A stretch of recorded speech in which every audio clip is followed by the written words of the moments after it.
coming up on the Greg and Tim Show podcast?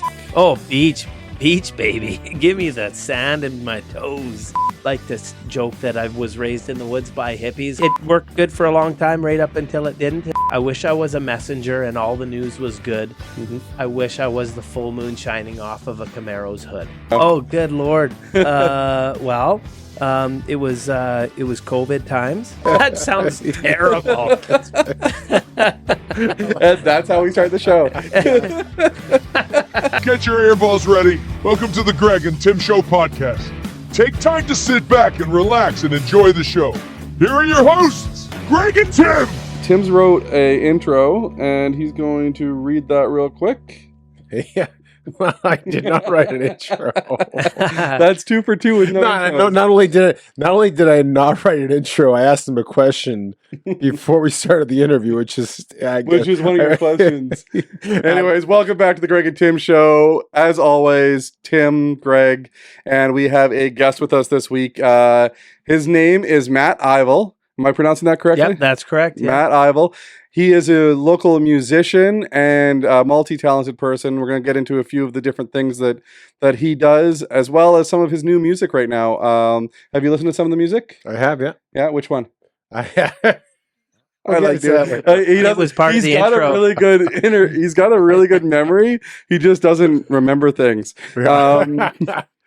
What Are We Waiting For is one of the new ones. That's right. Second song is the other one. And you've got some older stuff, but these are your two newest ones. That's right. Yeah. Welcome to the show, Matt Ivel. Thank you very much. Thanks for joining us. It's been a little bit of a work in progress. I think we reached out in August. Originally, we were going to get you on here, and then you took Hal Anderson instead, and Hal Anderson chatted with you for a little bit. Life happens, and I guess it was meant to work out the way that it did, so I'm happy to be here. For sure. And we have a mutual connection with Matt, correct? Correct. Yeah.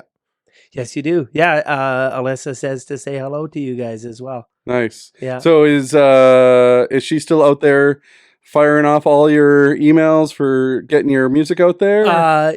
She definitely takes the tip of the spear when it comes to pushing things forward for me. Yeah. She's very good at it.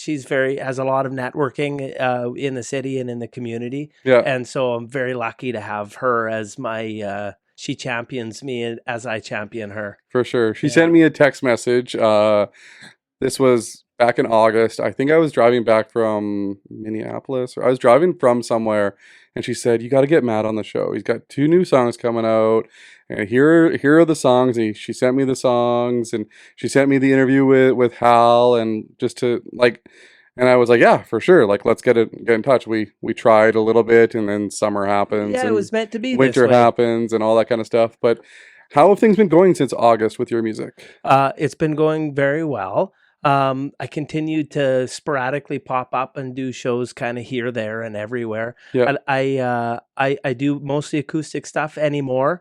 I was in a band for about 10 years, and everybody kind of got a haircut and a real job, so to speak.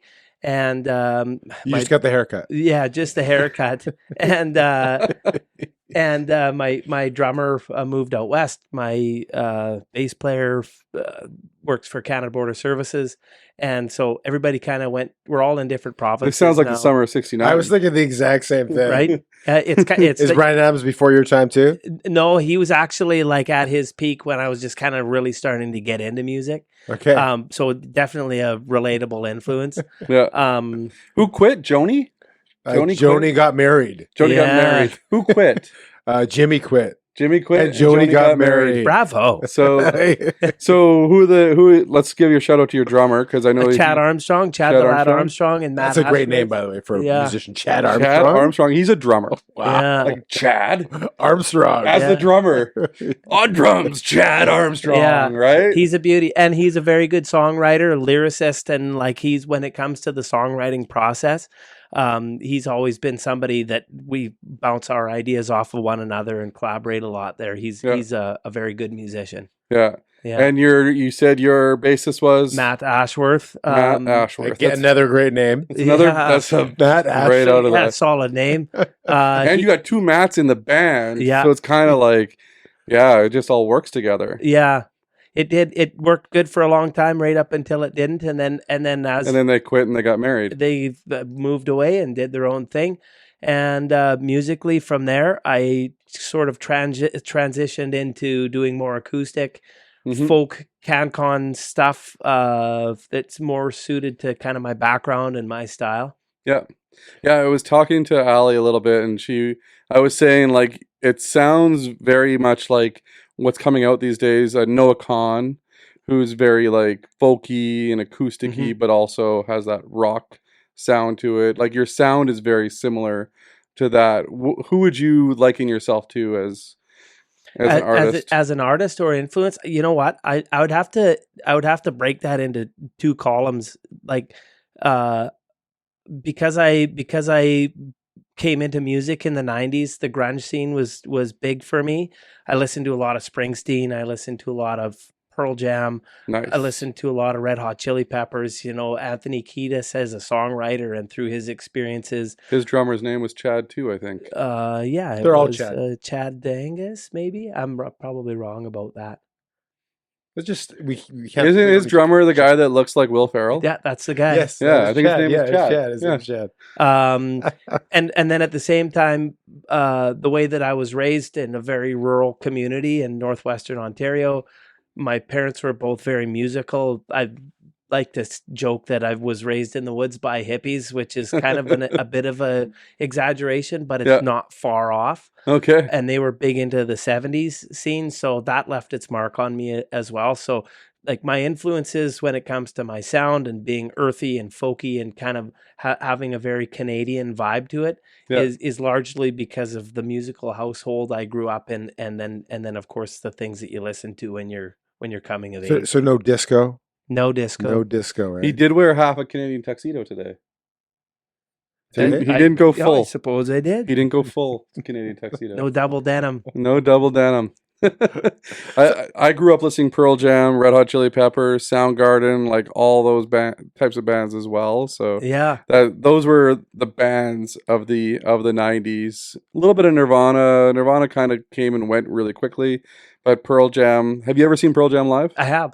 I Yeah. actually flew to Toronto in 2006 for the release of their new album. I can't even recall what album it was at that time, but in 2006 they kicked it off in Toronto, and I was so excited that the tour was starting in Canada. I flew to Toronto and watched their album release tour kickoff, and it was extraordinary. Did you open for them? I did not. Oh, No. No. Do you know them at all? I think I was just just about legal drinking age at that time. Actually, and in Toronto you had to be 19. Mm-hmm. Yeah, that's funny. Yeah. So let's take. So you pick up a guitar at what age? First of all, I started playing probably when I was in my maybe like early preteen age, like between 10 and 12. I started to take a pretty heavy interest in it. My dad is a musician. Although not a professional one, he is definitely he's very musical. Okay. My mother also was in a band called Country Rose for a number of years, and they sang what genre? They sang actually lots of hippie stuff, they did lots of like Bob Dylan and the kind of like that kind There's of rock, genre. dance, disco. That was wrong. I assume country. Like continue.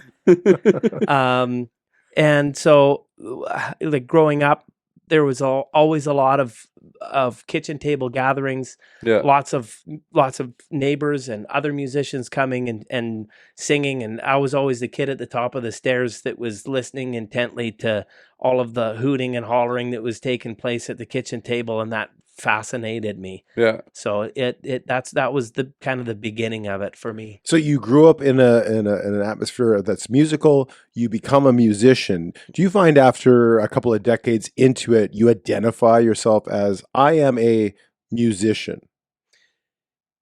No, actually, I mean, I yes, in a small way, but my gutturally, I want to answer that by saying no, and only because it's something that you craft, and there are so many different things that I'm sure that the both of you have so many different interests and things that you do that make you who you are. And for me, being a musician is definitely something that has been a staple throughout my life, and that's been there for me through all of the awesome times and all of the horrible times. And it's just one piece of who I am. So I'll just stop you there and to say a follow-up question is one we always ask our guests nearing the beginning of the interview. And We never do it at the beginning. Yeah, pretty close to the We beginning. try.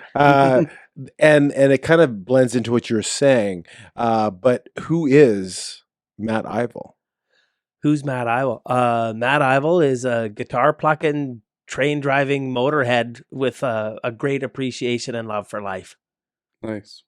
What can you shout out what train company you work for, or do you want to not do that? It's a major Class 1 railway, and the old-timers would call it Clyde and Nancy. Clyde and Nancy. Well, those are all hints for the listeners to look it up. All of a sudden, we got Do I Google. just get hints? Google spiked for Clyde I'm and not Nancy. smart enough to get this from hints. I know it's one of the two. So followed up with that. You say you're guitar plucking and motorhead train riding. What is something that Allie, your friends, people around you, what is something that you would surprise them with that they wouldn't know about you? Well, people that would be maybe close to me would know this, but I guess we're here to talk about things that I do and that we do. So something that a lot of people wouldn't know is something that I can't do, which is dance. Okay. Like at all. Well, join the club, but Yeah, it's something that likes to remind me of its existence periodically. Yeah.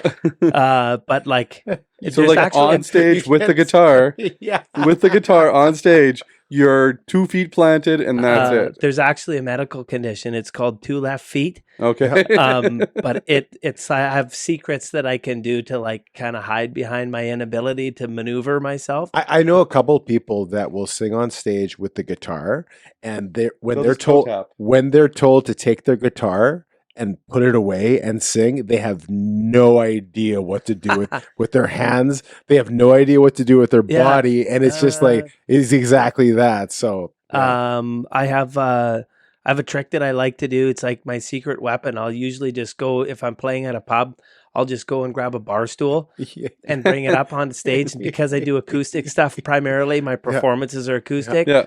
Nobody even questions like the staff or the producers or the people, the sound guys. Nobody's ever like, why is that guy carrying a bar stool across the bar? And I put it in front of the mic and everybody's like, oh, he's going to play a song. Okay. But it just sort of secretly takes my movements out of the equation. So I have ways to deal with it. I think my wife would agree that I also can't dance, but she loves watching me dance. So do you ever just do it anyway? There's been moments where I have, and those are like what I referred to earlier as moments where You know what's it funny? likes to remind me. Allie actually sent me some video of you dancing, and we're going to play it right now. I don't believe you.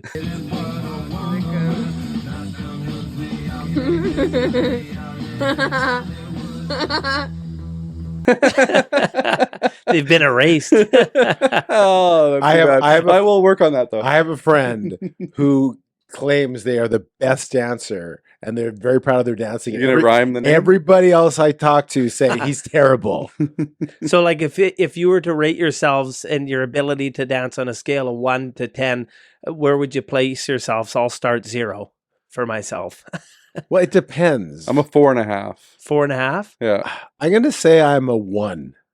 Oh, One time, we had a pole in our hotel room, and I did a dance, and it was. That's a different kind of It dance. was. We're not talking about those kinds of dances. is there evidence of that?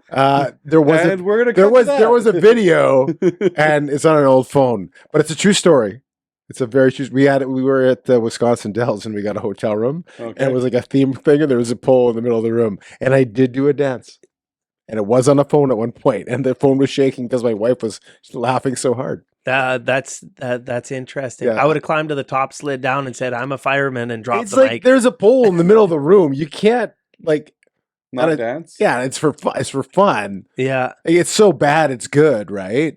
That's the kind of thing that if I would be good at dancing, it'd be because it'd be so bad.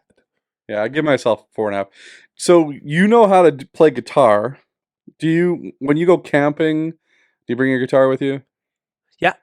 So when you're just hanging out as group of friends in the living room having a chat, does your guitar live in the living room? It does.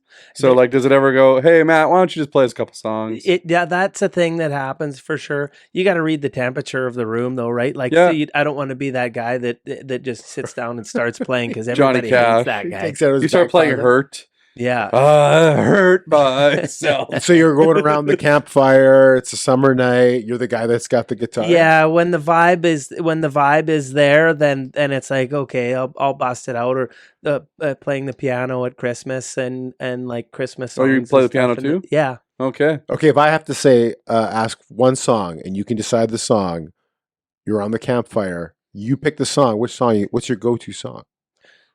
I wrote a song about fishing this summer that I haven't recorded yet. That was kind of my go-to grab song this summer. But second song is what it's second song was such a.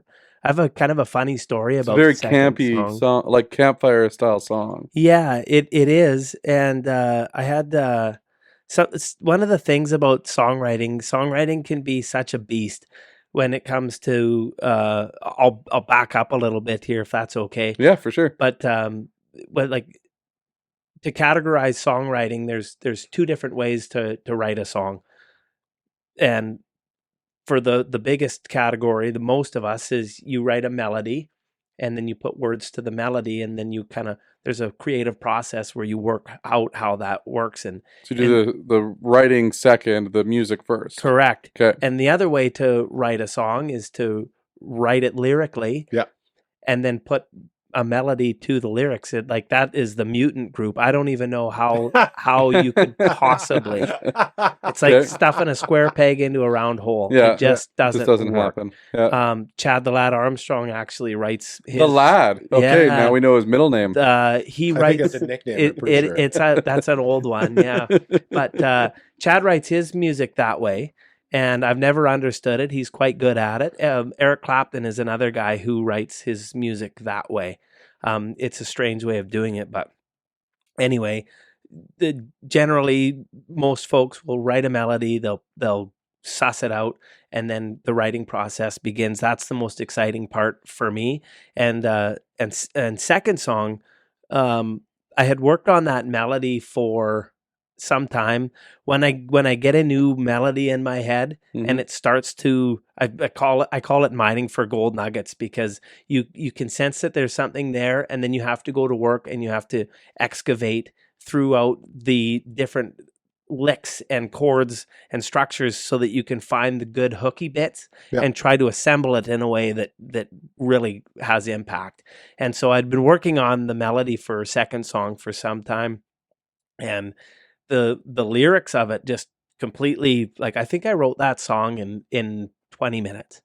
And that's odd for me, but sometimes it'll take me 6 Lyrics and music. No, music he had already. I The worked other on the melody. melody for about a week, Yeah. and then I sat down to write it, and it just went, like, it just Poured out of you. poured out of me, and I was so excited about it. Mm-hmm. It didn't have a name. I grabbed my guitar and I drove into Shannon's Irish Pub. Shout out to Shannon's. It's one of my favorite venues to play. And I did a set on the Jameson stage. And it was the second song that I had played in my set. And I told everybody in the audience, I wrote this today. Yeah. And it doesn't have a name. Yeah. I'm just wanting to feel this out, see how it goes.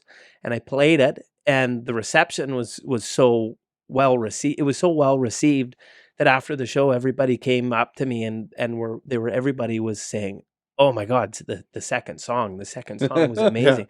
What was the second song?" And so when I was driving home from doing that show, a light bulb went off in my head, and I went, "Well, that's what it's called, the second song." Everybody at the pub that night was going, "Oh, the second song," and so that was how it came to be the second song. That's crazy. Yeah. I love it. Let's talk a little bit more about the writing process. Do you have like a set time. Like today, I'm gonna write from 3 to 4 p.m.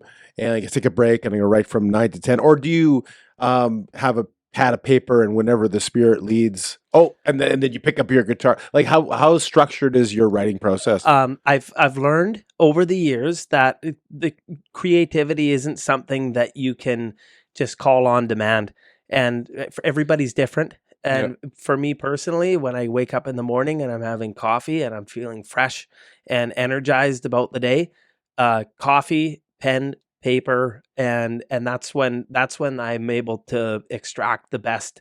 The best work is in the morning with a cup of coffee, fresh start to the day, and that's kind of where it comes from. Like even I think that there are building blocks to what makes a good song a good song. There's so much content out there, and there's some songs are great, some songs are just okay, and some songs suck. Yeah. That's just the way that it is. Yeah. But to me, when I'm structuring my songs, there are keys that you have to hit to in order to achieve something that's worthy, and it has to have a proper melody that's just something that you can really get behind. And those come out of nowhere. Sometimes they make you work for your victories and in over the course of many months, and sometimes they fall out of the sky and they're just boom, they're just there. Lyric content is something that depth of lyrics is something that has always had a huge level of importance to me in the songwriting process. Like we talked about Pearl Jam earlier. For an example, one of my favorite lyrics from Wishlist off of the Rearview Mirror album is I wish I was a messenger and all the news was good. Mm-hmm. I wish I was the full moon shining off of a Camaro's hood. Yeah. What a brilliant lyric. And the way he sings it too. It's exactly. just hits you. Coupled with a powerful melody and a powerful message combined, it creates very powerful stuff. Yeah. Do you, and a second question about the writing process for you, and I like to ask musicians this question, especially writers. Do you find that it's easier to write lyrics out of the negative? Like some people like to take their pain and that they funnel that, and that's their best writing utensil. And some people like to take the high points, the joy, and other people are more logical and say, I'm just going to think about this. Where do you find that it's? I'm sure you've gone through all of them to write songs. What do you find easiest? That's such a great question, because it's changed for me a lot over the years. As a younger man, when I would write a piece of music, I would tell people that it had nothing to do with myself personally or what I had going on in my life. And I quickly learned that was 100% false. Through writing a piece of music creatively or saying, I'm going to write a song about this, your subconscious bleeds through the pen, whether you want it to or not. Yeah. And what I've come to learn through years of writing is that that's not something that I have access to. Your subconscious is something that you can access through fight or flight moments in life, or like something crazy is happening, but your subconscious is generally locked away. Yeah. And through the writing process, and this is one of the most fascinating pieces for me, is that it is an absolute direct connection to my subconscious, and the things that I have going on in my personal life directly translate to the page, and it's totally involuntary. So, I wrote a song called Sarah's Kitchen, and the second verse is, I've got a spring in my step and a song in my heart. Yeah. They said, you can't take it easy. You should take it easy, boy. She ain't the queen of hearts. But I can't steer the ship and I can't reach the wheel. It doesn't matter in the end how I feel. And so that's not a verse that you can write from a place of anger or hate or a low place, right? Mm-hmm. So lyrically speaking, where you're at and how you're feeling, it definitely translates to the page. And I love that. I love that creative piece of the songwriting process. So you would consider yourself like a Canadian folk Am I in the right genre Oh, here? yeah, Canadian absolutely. folk, kind of country, kind of like just more Canadian style that way. Yeah, Was rock a bluesy. was I've been Tragically Hip part of your influence Yeah, growing up? definitely. Yeah, I listen to a lot of hip. Ian Thornley. There's also a Canadian musician, Harry Manx. He's from BC. He passed through here 20 years ago, and I was hooked on his music immediately. He had a pretty substantial influence Okay. on me as well. So with the hip, they're very Canadian. The latest World Juniors, they played Courage every time they scored a goal. It gets like it hits you in the feels as a Canadian when you listen to the Tragically Hip Yeah, sometimes, right?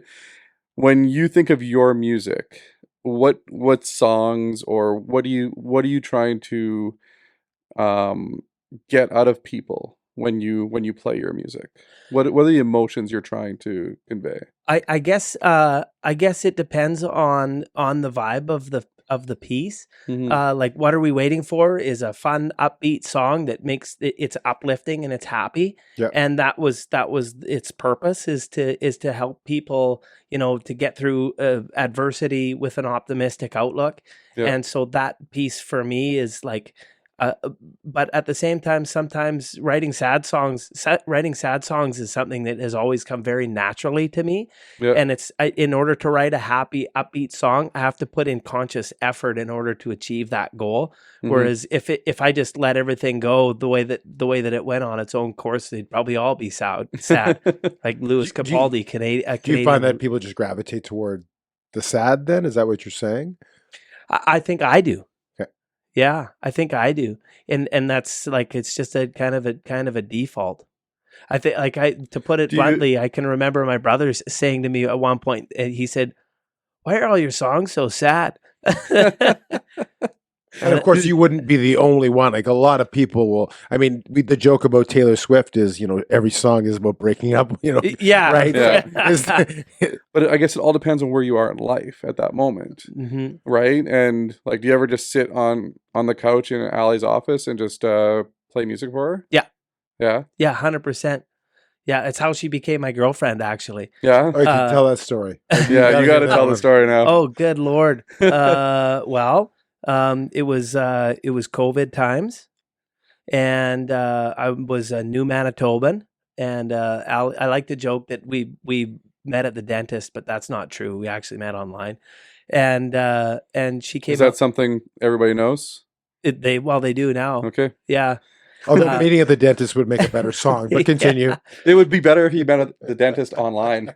The online Because it was dentist. COVID. You couldn't go to the dentist. Yeah. Anyway, Go ahead. we'll go. And she came out to my house. Her mom actually dropped her off, and I invited her mom in for dinner. And I think that was just like me being me or whatever. You knew her mom already? No, I'd never met either of them. Okay. And so Alyssa came to my house for dinner. What'd you Okay. cook? I made trout chowder. Yeah, an old Rainy River recipe. Okay. That's a good one. Yeah, fresh lake trout chowder, and which she enjoyed or said she enjoyed. She actually can't stand trout at all. But And she, her mom, like does it. her, does Yeah. her mom love trout chowder? I don't think so. No. Quite honestly, I made this great trout chowder. Nobody liked it, but it was great. and So let's get the story. I want to make sure that I've got it straight here. You met online. yeah, The first time you met her mom drove her out to your place. and I cooked her dinner. And then you invited her mom in too, said, "Hey, how about you join me and Alyssa for dinner for the first time?" I come from a long line of foodies, and Okay. we take great enjoyment in feeding people. So Okay. it was just a natural statement to be like, "You want to come in for supper?" Or like, "Have you eaten?" Yeah. So yeah, it was. So you got both of them in there for dinner. No, she didn't. She said, Oh, not, her mom said no? No, it was a first date. She was like, "Not happening. See ya." Okay. Yeah. And then so tell the story about how you got her with the music then. And then that evening we had I had the fireplace going, and we had a couple of pints, and I pulled out the guitar and just kind of had a little jam sesh and and just kind of hung out. Did you know that she was musical already as well? I did. Okay. Yeah. Yeah, I did. So that was something you figured out before the first date, that she was musical? Yeah. Okay. And then the rest is kind of history. We've just kind of laid down building blocks. She moved in 3 years ago. I converted her to full country. It's like garden and chickens, and we take barbecue pretty seriously. You have a pool that we haven't been invited to yet. So Yeah, you guys are in the market for pool friends. Barbecue around the pool. There's both have to happen. barbecue and pool. And you guys want to come in? Maybe trout chowder. I'm not in for trout. No. I'm with her. Okay. We if you ever need somebody just to hang around the pool and that kind of stuff. That's a thing. Yeah. Barbecue. And barbecue. Can't reiterate We'll that bring more. food. We'll bring meat. We take barbecue pretty seriously around our house. So we raise a couple of hogs every year. Okay. So that we can do barbecue. Do you name them? We did the first year. Okay. What were their names? Oh man, I'm gonna try and remember. It was like Stewie and Sirloin. Oh yeah. And then which one was better? I couldn't tell you. Okay, you couldn't tell the difference. But we stopped naming. No, them. you can't name them. That's a total rookie move. No. Rookie move. Yeah. I'm gonna kill you now. Did you go from raising to the killing to the Butchering? Butchering? Yeah. You did all of it Mhm. from beginning to end, Mhm. all yourself. Yeah. Wow. Yeah. Multi-talented. Something we didn't know about Matt. He kills pigs. That sounds terrible. And that's how we start the show. So Matt, if you're not playing music, what do you do for fun? I'm an outdoorsman. Love to hunt. Avid hunter. Big game, small game. I like to fish. Yeah, I like motorsports. We love taking our boat, cruising the Red River in the summer. Yeah. There's no cooler way to pull up to the Forks than in a watercraft. It's like the easy button. Half the stress of going to visit the Forks is parking and getting across the lot and traffic. And maybe that doesn't bother. Like I live in the bush, so that's very stressful for me. Where do you start when you're going down the Red to get to the Forks? There's a launch on Main Street, just off the perimeter. Okay. It's only been there for a few years, but the parking's fantastic. There's 2 launches. You pop it in, and the city is your playground. Yeah. Lots of dog-friendly patios as well, which makes things great for bringing the dogs. You go to the Forks, you pull in, you go have a pint or a meal and a walkabout. There's the place on Pembina, Pony Corral on Pembina. That's further down. Right, south. and you can go right off you can dock there too, right? Correct. There's a restaurant north of the perimeter called Dockside, as part of the Manitoba Yacht Club. I know that. Okay. Killer patio, great food, great service. The docking's awesome. And is it easy to find parking when you're docking, or does it depend on the time of the year? It is always, with great consistency, the easiest thing ever. Really? Like you might have to compete with a kayak at the Forks, but they never win. You're bigger than the kayak. More often than not. Allie's yelling at them and yeah, out of the way. Heavy police presence on the river. Is there really? Which is great. I've come to learn after a couple of years of boating on the river, the only way that you don't get pulled over by the Winnipeg police is if they're already on somebody else's boat. Okay, so they will check you. Yeah. all the time. Which is great. They want to make sure that nobody's out there gunned and boating, and you've got all your safety gear. So what and you stuff, say, like you dock, you go in, you have a pint, you have food, you wait an hour and a half of walking around, and then you get into your boat, right? For legal purposes. Oh yeah, for sure. And then you sober up and you go to the next place. Yeah. Where's that dude? Where's my car? But it's dude. Where's my boat? Yeah. Where's my boat, dude? So that place, the Pony Corral, was that the old Grapes Pier 7? Yes. I'm too new of a Manitoban to know. Where in Northern Ontario were you? Rainy River. That's in Northern Ontario? Northwestern. We're on the south end of Lake of the Woods. Is there a Rainy River in Manitoba too? I think that's the one he's talking about. I don't think it's in Manitoba. No, it connects. Are you familiar with Fort Francis? Yeah. So Rainy Lake and Fort Francis are connected via the Rainy River. Pepper's from Fort Francis. Pepper. Really? Yeah. That's Okay. right. So I would, speaking of northwestern Manitoba, I would go on a boat. My uncle had a You boat. say Northwestern Ontario though. Ontario, sorry. Yeah, yeah. I meant I'm on Ontario. So I remember my uncle had a boat, and periodically every year, whenever we'd go to the cottage, and I remember coming up to the dock and having a panic attack because I'd only go there once a year or twice a year, and I could never remember the loop. Because you'd have to put the loop in, and I never remember how to do it. To this day, I do not know how to do that loop. And I literally have a panic attack.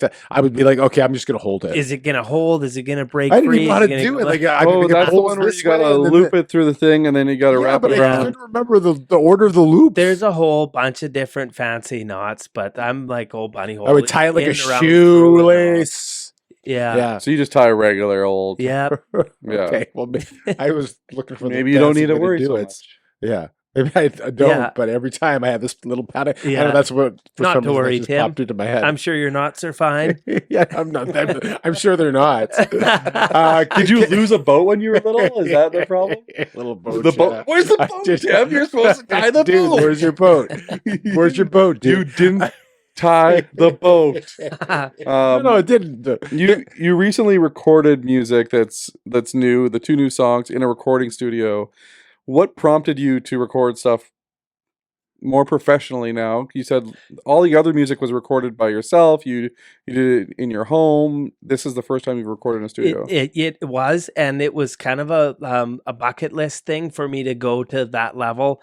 I've always wanted to really lean into it. I actually recorded a 10-song acoustic album when I was 18 years old. Okay. With All Good Records in Fort Francis, actually, and I shelved the album. Back in those days, as I'm sure you'll recall, you used to be able to go to Walmart and buy the 100 sleeve of burned CDs, Yeah. like the blanks. And I still have 33 left in my case. I think I have about 100 in there. Yep. I burned 100 copies after the album was done, Yeah. and I gave them to like homies and aunts and uncles and Yeah. so on and so forth. And then I did nothing else with it. So there are CDs out there right now. They're probably scratched and stuck in sun You don't have visors digital and copies of this? no, it wasn't even a thing at that Oh, okay. at that time. But so I only bring that up to explain that it's not the first time that I had ever done a recording studio setting. Yeah. But John Paul Peters at Private Ear was just like, he knocked my socks off. I walked into his space and it is so extraordinary. It is so state of the art. And he is such a brilliant producer and such has a natural way to really get you to push yourself to do the best that you can do performance wise. Chad the Lad flew in from Edmonton to cut the drums for the track, which was great. And he's notoriously a very loud drummer. Right. Like we've played gigs where we don't even mic his set up at all because he just gets hammers it down. He hammers it. And JP was actually able to get him to play quietly, which is the first time I've ever seen that in my life. So when you were in a band, did you play rock? Yeah. So it was more rocky. What was the name of the band back then? The name of our band was This Side Up, and it was kind of a silly name. We were playing the high school Valentine's Day dance, and we were a garage band, and we needed to come up with a name, and the garage was full of boxes. Yeah, and one of the boxes this said side this up. side up. Yeah. You were called Fragile. It was either, Actually, that wouldn't have been a bad name either. but that's Fragile Yeah, Fragile. That's not Yeah. a bad name for a rock band. or Kitchen. anything on the kitchen appliance. I don't know. Well, no, like the box. When you move, you put the room, living room, kitchen. Oh, but that's not on the like you add Right. that. Band names You are a could write- weird thing, Mhm. right? Like sometimes you get the wackiest band names, and sometimes the earthiest ones. Like there's a very wide spectrum of reasonings behind band names. There are some crazy stories that I've heard on documentaries on how groups got their names. Yeah, Yeah, It is cool to hear though. Like you just were in the garage and you saw a box. Yeah. And this side, I would have thought you stole it from like Silver Side Up, or you know what I mean, Yeah. like different albums that were out at that time or something. But just to see it on the side of a box, It's nothing fancy, but neither were we, and it was just one of those. We're like regular dudes that do regular stuff, and it was the name fit the bill for quite some time, and yeah, it was we had a lot of fun. did you do covers? Yeah. Yeah. Who would you cover? We covered like at that time it was all the rage was like Blink 182 Okay. and like Bush. I can remember doing like lots of punk covers of Johnny Cash songs Okay. and kind of Rolling Stones and stuff like that. Good old CCR. And there was always Yeah, Bad Moon on the Rise. yeah, There's a bathroom on the right. On the right. yeah. Yeah.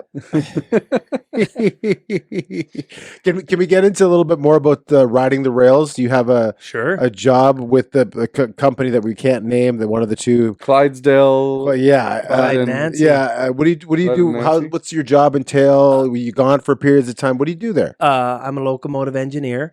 I work extended run territory, so I think there's a threshold for what's considered extended or single, but it's jump on a train, gone for a day, stay at the away from home lodging facility or your away from home terminal. Yep, if there's one provided. If there's no bunkhouse, then hotel.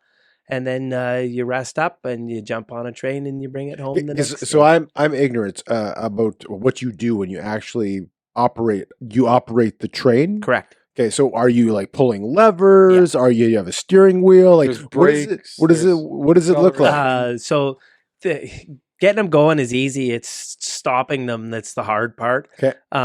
So like just a regular day in at work would be to go to the terminal, meet with my conductor.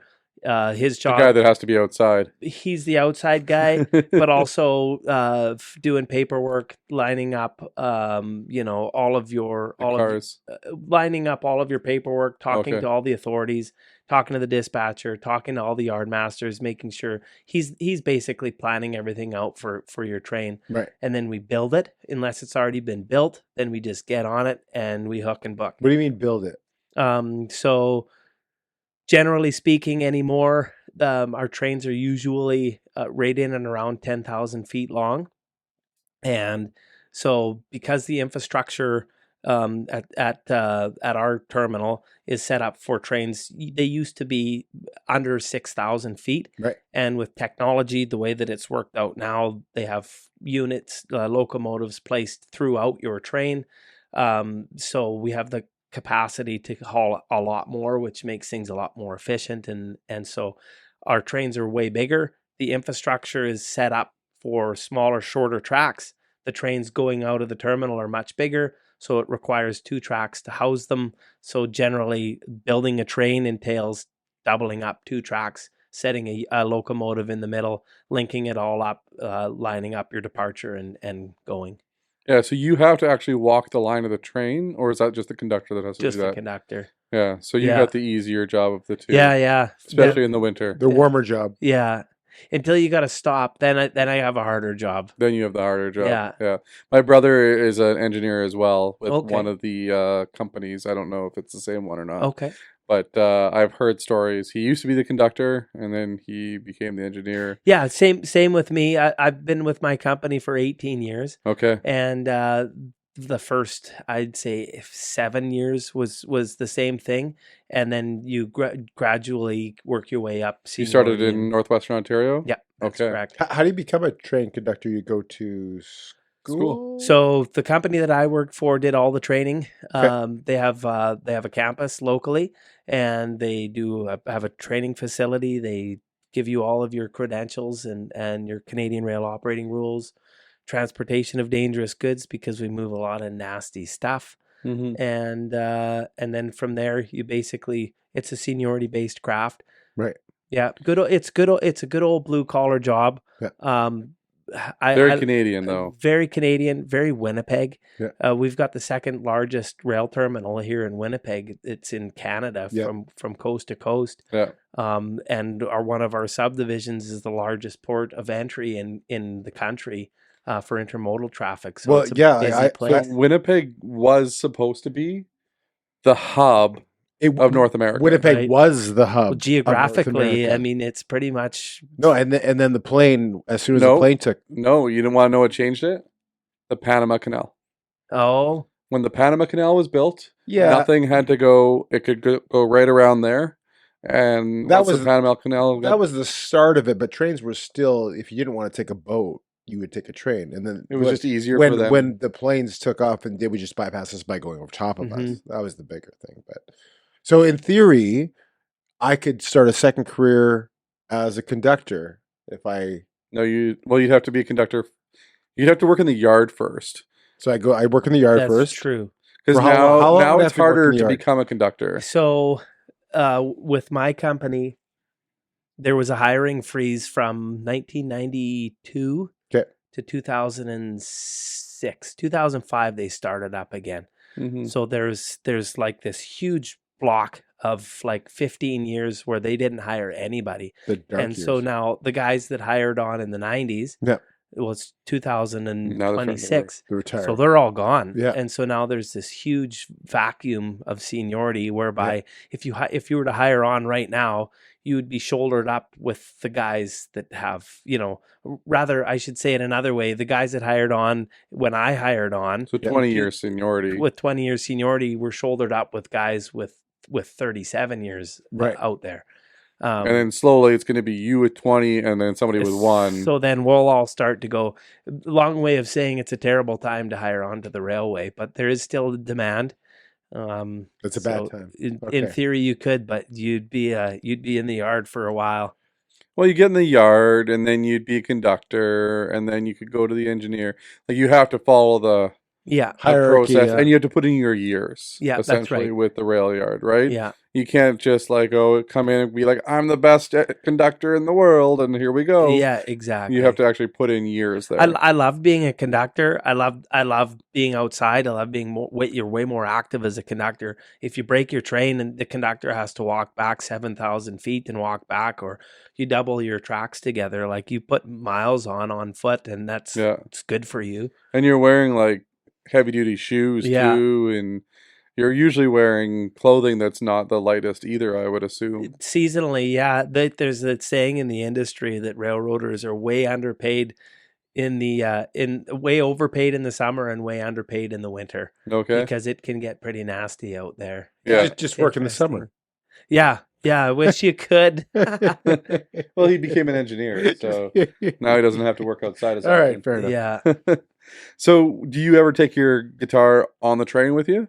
No, I've actually had people ask me that before. They have these cool little travel guitars that fold up and you can take them everywhere. A But fold-up guitar, yeah, they have ones that fold up and snap into place, and they apparently like even the cell hold their phone, like the tune. fold-up cell phone. It's like a guitar. flip phone Yeah. for guitar. Yeah, But no, not really. No. It's generally speaking, it's a blue collar industrial workspace, and although music would likely be good in some instances, long durations of high level focus are required. No, but like when you get to like the bunkhouse and places like that, Everybody's tired. We're railroaders. We're always My tired. brother said they're all playing video games. that's probably true. I have this Probably. visual of the post-depression era where they have these hobos ride the rail, and they have the gloves that come up to here, and their fingers are showing through it, and they're playing with the guitar, and they're not supposed to be there. Yeah, they all have soot. And Yeah, they have coal on their That's I have this visual.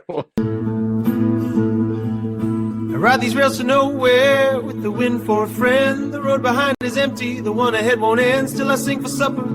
If that's true or not. I guess the guys that lost their jobs were the ones that used to shovel the coal into the locomotives. Yeah, Those the guys firemen. aren't around There used to anymore. be seven. There used to be 7 crew members on a train at one time, Yeah. and then the cabooses went. So the tail end conductors missed the and caboose. everything kind of Yeah.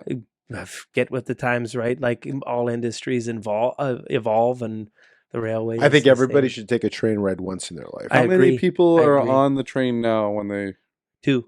just the two? Unless I'm training a student locomotive engineer, Okay. or if the conductor has a student conductor. There's 3 seats in the locomotive. And that's it. So you guys keep each other awake essentially. Yeah, a lot of visiting. Like you sit next to somebody for 10 hours at a time and then do the same thing tomorrow. There's a lot of in-depth discussions that take place. It's a lot of visiting that happens on the road. So you have a lot of downtime. If you're talking to someone for hours at a time, you have a lot of downtime. I wouldn't describe it as downtime, but Because you're going in and out of towns. I would describe it as alone time. Okay. Yeah, because we're always doing stuff. There's stuff going on. There's trains to meet. There's signals. There's foremen out there working. We're talking to people on the radio. Like there's lots going on. But in between those things going on, you sit and you visit. You know? Can you listen to music? No. So that was a hard no, by the way. Yeah. No. Well, like I know that like cell phone policy is no tolerance. Correct. Zero tolerance on cell phones. So if you're caught, you're done. So no music, no podcast, no talk radio. So it's just you and your thoughts, or you and the other person that's with you thoughts. Yeah, that's correct. Is there certain people that you dread? Oh yeah. Yeah. You know what? I would rather I'm not saying to name anybody. Oh no, for sure. We rhyme people on the show. By the way, their names. I would rather have the worst trip of my life with a solid guy. Yeah. Than have the best trip of my life with Tim. With an idiot. Okay, wait, yeah. Okay, what's the worst trip? What's the worst trip? What's the worst ride? What's the worst trip? Yeah, like you say, I'd rather have the worst trip. Not the best guy. Not the worst guy. But what's the worst trip? What does that look like? Oh man, it can get pretty wild out there. Like trains break, locomotives malfunction, heart of winter. In like worst trip would be like I'll have an instance. We had a train. I've had locomotives catch on fire.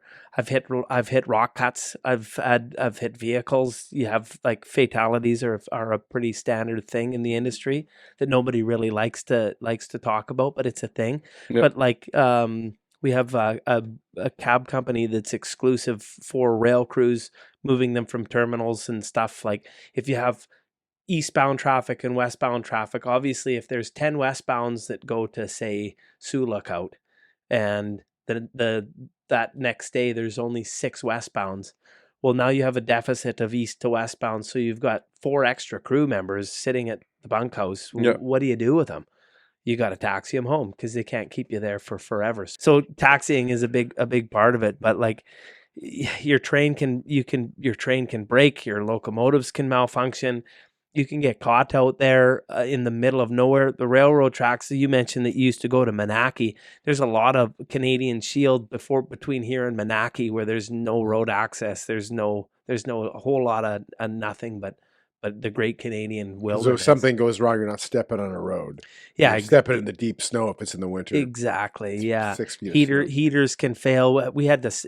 There's by rule you're not supposed to have a single locomotive for winter operations, and I was hauling a drag of grain empties from Thunder Bay back to Fort Francis, and our heater failed right on our departure. And it was an old 2100 that had the flat facing doors in the front, like not the big steel double doors on the modern locomotives. It was like the old flat faced locomotives. And it was so cold. I can remember I'd bought Tim Hortons for lunch and I'd put it on the floor. Oh, yeah. And before we even got to Atikokan, my suit was frozen rock hard. Oh. Like I was driving the train with my ski pants, my winter parka, my mitts. And it was like 36 below going through the night. And no heat is no bueno.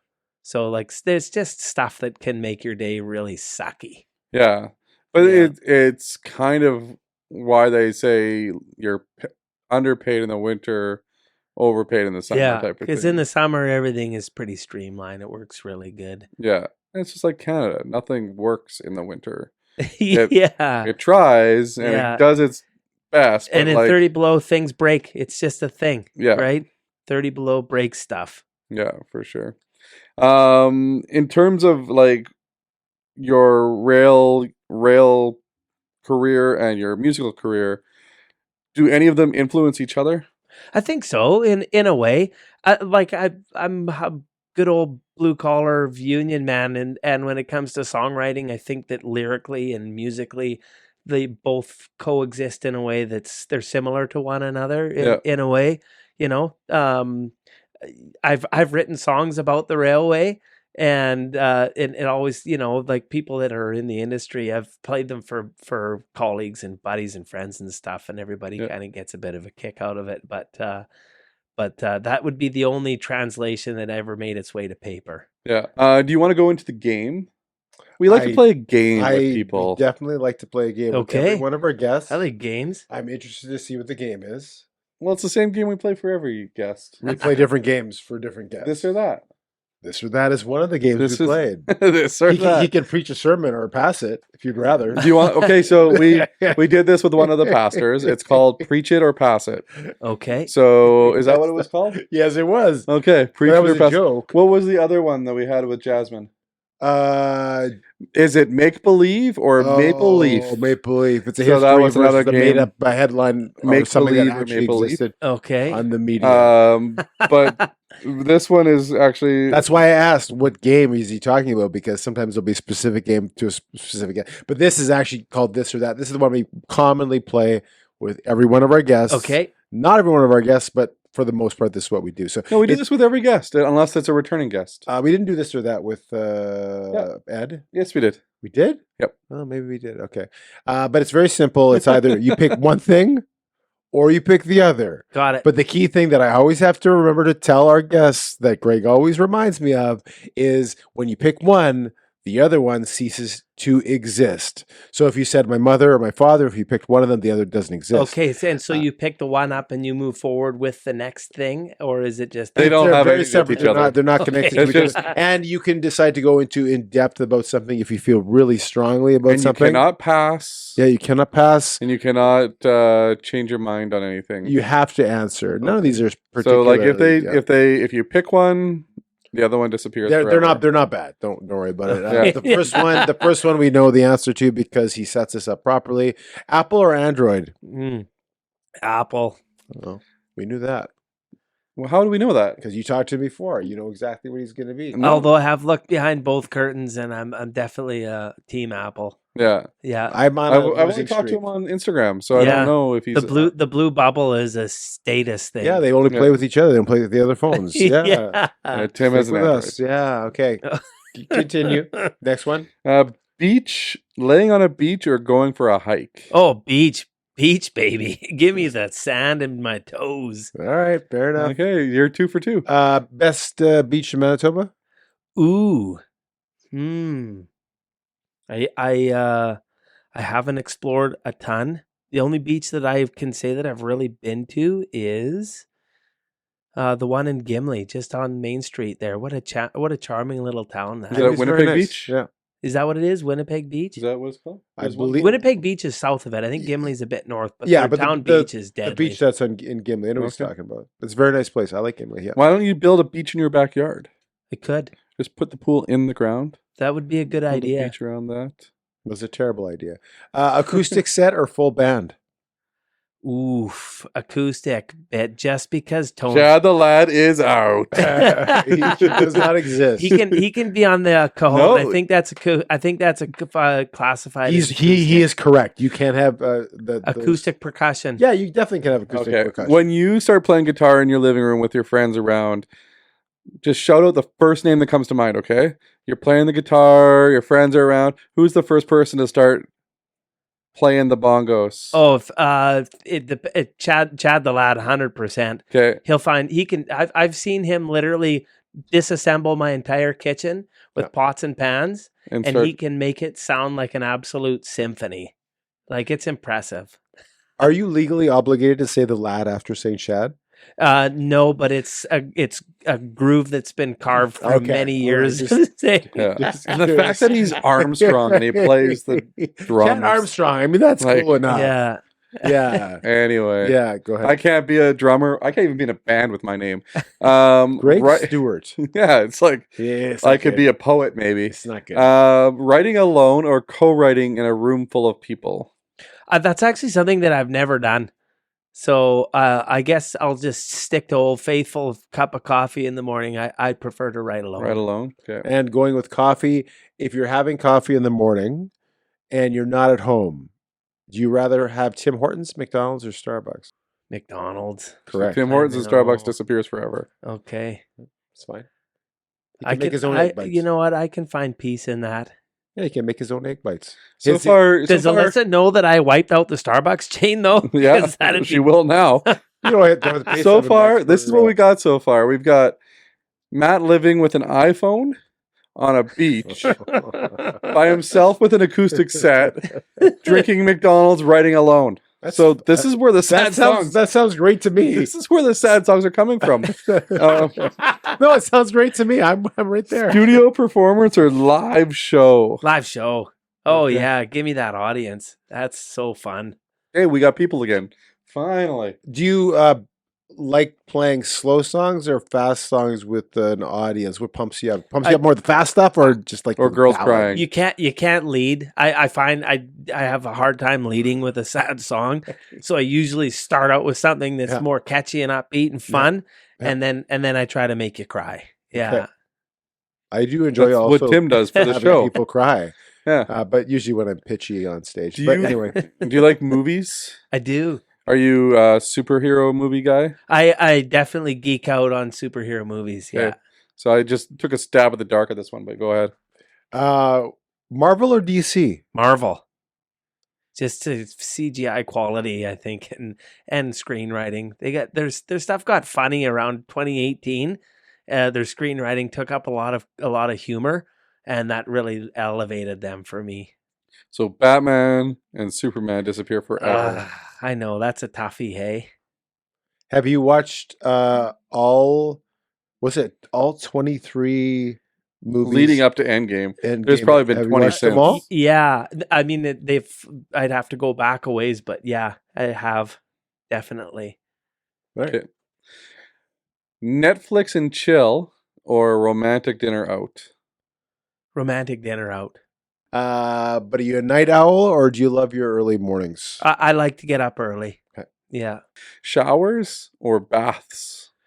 Oh, can I elaborate before I? Just say No, it then you elaborate. can- Say you the have to answer, say then it, you then can you can elaborate. elaborate. That's the rule. Showers. Okay. Yeah. You want to Now you can elaborate. Yeah. Thank you. You have my permission.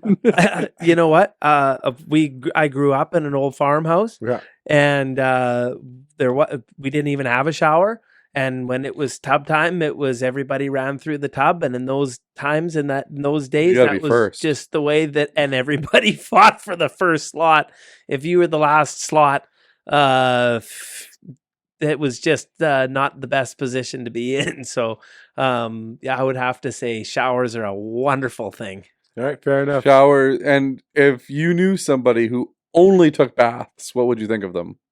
I think that they're probably pretty clean. I don't know. See? That's right. That is a correct answer. If you had a superhero power, and you have two choices, or only two choices, That's it. would you rather be invisible, or would you rather be able to fly?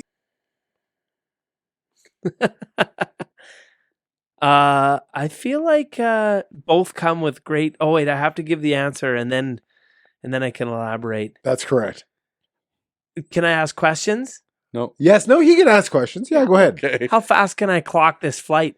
Like, You can fly as fast as you want. could I be having a pint in Scotland in I like don't know. reasonable flight time No, or Superman speed. Superman speed? Yeah. I'd take the flight. I have Yeah. no need to be invisible. No, and that's But creepy. what, Yeah, I know. what keeps you on Have you ever the... seen The Invisible Man? Yeah. That went sideways so fast. So fast. Kevin Bacon So got really fast. weird. So weird. But you were kind of on the fence there for a second. I had to break it down into pieces. Yeah. What Like, if I said you could only fly like no, a no. like goose? Focke-Wulf, No, like a you biplane with like an a- old no, single like a cylinder goose. engine. I would Never mind fly. a plane, like not a goose. No. Like if you could fly like a goose, Okay, what would you changed pick? it completely. No, that'd change my answer. Yeah, I would You would change go my with answer to invisible. Yeah. A goose. Yeah. A goose. Because as an invisible person, you can sneak onto an airplane and you can fly. Oh, To see, Scotland. that's I'd to call that a trapdoor. No, it's a jet flight. It's Superman flight. Yeah. They're assuming these things. Wait, you just did the last one. It means that We're we in the went out of bonus round. order. We're in the bonus round. Is there a He's bonus finished round? all of the questions. We have the two bonus Okay, so questions. you got 1, 2, 3, 4 Oh, here we go again. and a half, 5, 6, 7. 6 right. Oh, there was wrong So you answers. got 6 out of 3, 6, 9, 10, 11. 6 out of 11. So Yeah, sure. you got Tim's grade in high school. I did not get About that high. 59%. Math was under that. Math and sciences were under that. You had to make friends with your teacher, hey? I did have to make. I got a 50. Mrs. Clarkson, I right? got a 50. Was it Mrs. Clarkson? I got a 50. This is a true story. I got a 50 RR, and when I asked what RR meant, it went reread. And basically, what that meant was she felt so bad for me, she passed me. I did not get a 50. Wow. It's a true story. True story. Anyway, I believe it. I've seen you do math. Yeah. No, you haven't, because I've never done it. Never done proper math. Oh yeah, sure. Yeah. Yeah. Anyway, so you got the next question there, Tim. We have 3 actually. We have 3 last. 2 are fun. 1 is more serious. Figure out which one's which. If you were going to go on a date, okay, it's Friday night, Saturday night, whatever it is. What are the top 3 places to go on a date for you and your significant other? They could be a restaurant. They could be a destination, locally, like Manitoba kind of thing. What are your top 3? Oh man, we've got a couple of favorites. In at the Forks has Smith. Yep. They've got a killer wine selection. They have the best beef tartare in the city. Full stop. That would be a number 1. Yeah, great answer. There is another. I've never had beef tartare. That's actually pretty good. I think I've only had it dude. once, but it's really good. It's very good. Okay. Sioux Soul is a very good spot. I've never heard of this one. Okay. I've heard of it. Never been. Very, very great place. The third one, actually, I think they may have closed, but it was in Nautica. It was on Corridon. I know exactly. Yeah. And the Nautica means to share, and it was a small share plate. It was one of the best dining experiences. He of my cannot life. share food, by the way. That is correct. That's a thing. Yeah. Like a you thing. That's a him thing. It's He is unable to it share might be a plates medical of thing. food. It might be a. It's all in his head, but It he might be does a not brain have the thing, ability. He but freaks out I cannot. whenever share it's a shared thing. Like I don't like sharing Does food. does your wife not cruise by your plate and steal stuff? She tries. and she knows he better, stabs though. her with a fork. Yeah. Okay. So here's the thing. I've slowly learned to let her have some of my food. But so I'll order a dish, she'll order a dish, and she'll be, oh, that looks good. Can I try it? I'm like, yeah, sure. She gets to try the first bite. Right. With her fork before she starts eating. It's due process. She gets the first bite, and then now the rest is mine. I ordered this food for me. Right. This is the reason why I want it. And she'll say, do you want to try some of mine? No. If I wanted some of yours, I would have ordered your food. So I love This the is- idea, like you're saying, of a shared table. We went to one in Nashville. There's one in the city. I enjoy it. We went to one together, but I don't know how you did it. But Yeah, I love that idea. He does not so much. And I was just telling somebody this the other day, is on my first date with my now wife, we actually went to a restaurant called Sukhothai Okay. here in Winnipeg. And I had to share food because we ordered a couple Thai dishes and we would, scoop the food onto our And plates. how did you feel about that? I did it. It was a first date. It was what do you do on a first date? You grin and bear it. Yeah, Yeah. that's right. So not that I can't do it. Same with the trout. And, Like the trout chowder. the trout chowder. Yeah, it's just more so like I order food based on what I like. I'm not here to order, based on what the table likes. Yeah. If that makes sense. It does make So sense. he is very selfish. Yeah. Second, kind of serious question, but if you were to pick one person, dead or alive, To take to In at the Forks. that you could have a 20-minute conversation with right now, who would it be? Could What be a- historical. It could be someone you know. What a I great knew question. at one point anybody. What a great question. 20-minute conversation. Anybody dead or alive? Yep. My goodness. I guess I wish that I could have a 20-minute chat with my grandfather. He was my homie. We were best buds, and I miss him dearly. So I guess I took the more serious side of answering that question. but gotta relay the first thing that pops into my mind is 100%. my grandfather. 100%. Yeah. Yeah. Great answer. Did he listen to? Has he heard your music before he passed? No, actually, I was Okay. just kind of just getting rolling, Okay. just getting rolling. Yeah. What would you play for him? Probably second song. Yeah. I'm in love with that song. It's so fun, and the melody of it and everything is just, it came together so well. JP actually played the violin for the violin piece Okay, of that cool. song, and he wanted. Have you ever heard of anybody playing the saw? I have heard. Yeah. Yeah, like where you have the saw up and you. And a bowstring and a Yep. and a saw. It's a very eerie kind of horror vibes that comes out of it. Yeah. And JP actually wanted to put a saw to the track on that bit, and it was speaking to him. Yeah. And he said, "There's a brilliant saw player in Winnipeg. Let me call her up and get her down here in the studio." Wow. And I was like, "Do we have like?" I was thinking maybe like something else. Like, I'm not overly sure about that. And he picked up the fiddle and he was like, "Well, we could give this a go."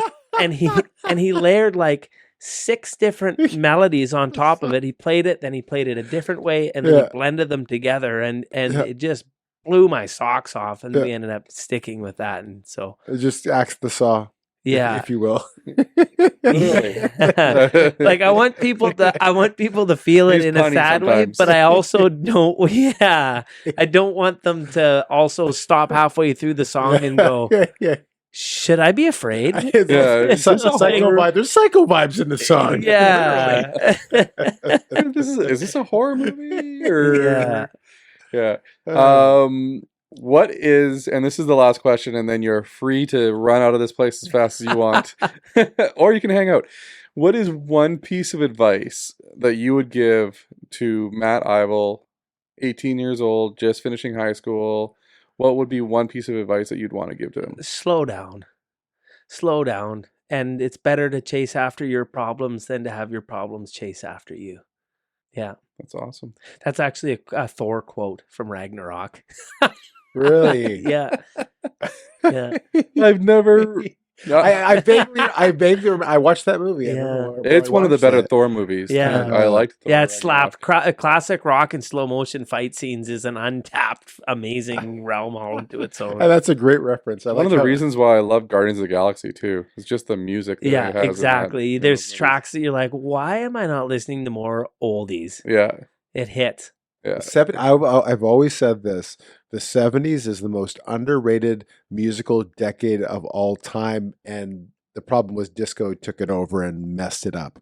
But if you take a look at, it's one of the most underrated. That's my opinion. Yeah, I agree. Yeah. I agree. Awesome. Well, thanks so much for your Yeah, time. thanks for joining us today. It's been You such guys are It's been a great awesome. conversation. We dove a little bit into your music, into your train career, all those things. Hopefully, some of your friends and family that listen to this episode today think to themselves, "I didn't know that about Matt." That's what we Yeah, want to try to get out of you. And my mom now knows that I didn't meet Alyssa at the dentist. So Sorry. sorry, Mom. And then when you come back for the second part of the interview in another couple months, you can make us some of that trout chowder. There you go. There you go, some trout chowder. Do you mind if we play your song at the end of the episode? Oh, I please think it'll get do. copywritten. or Oh no, anything? I own all the rights. You so own all let the her rights? rip, dude. Okay, so stay tuned at the end of this episode here. We're going to play Matt's favorite song, Second song. And thanks again for watching the Greg and Tim Show. If you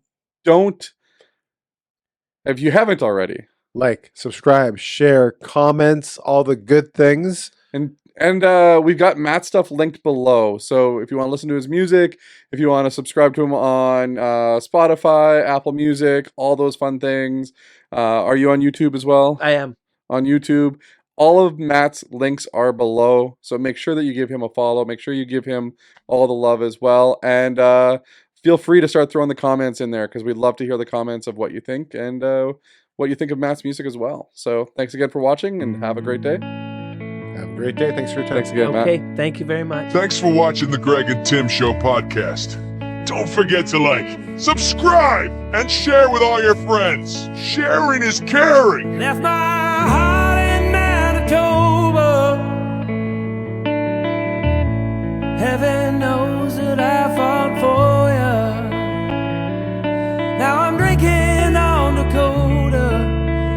probably at hot yoga. Maybe the whiskey will make you miss me, one bottle at a time.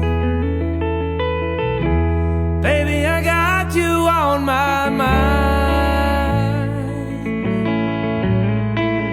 Got you on my mind.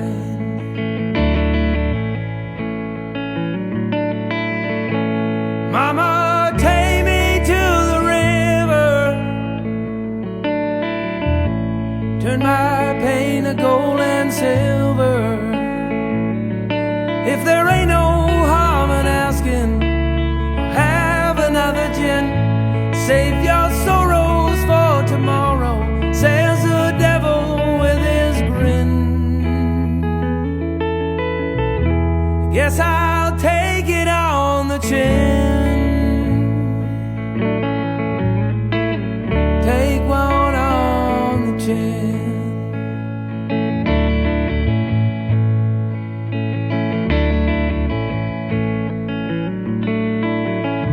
Bye-bye, bye-bye, la-da-da-da-da. Bye-bye, bye-bye, la-da-da-da-da.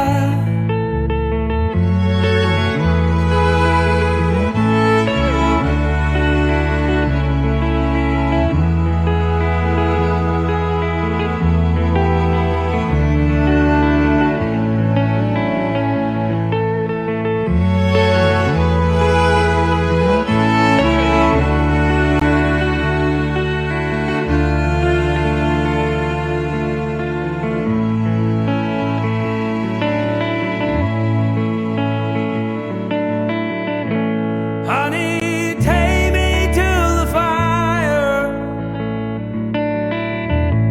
Watch the flames while they get